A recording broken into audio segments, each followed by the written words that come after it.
Limpak-limpak po yung kinikita ng mga kurakot pala. Billions. And they're stealing, some of them are stealing 1 billion a year, more than.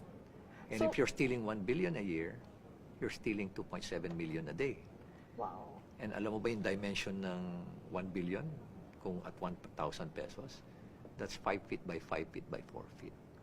Na pera. Yes, feet. So parang ganito po, itong kinakaupuan natin ngayon. Taas. Ganun, Ganyan height niya. karami po yung perang ninanakaw.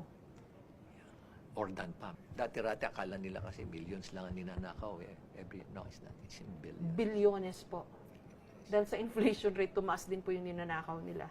Yeah. Sabi nga ng isang kaibigan ko, sa kaibigan ko lang, alam mo, kuminsan nahiya na ako, Mayor, sabi niya. Itong mga kasamahan ko, hindi na gumagamit ng cash vault eh. Ginagamit na nila room vault.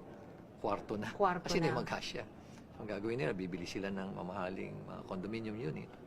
2 to 3, 3 to 4 bedrooms. Tapos yung isang bedroom, ko-convert nila into a room vault.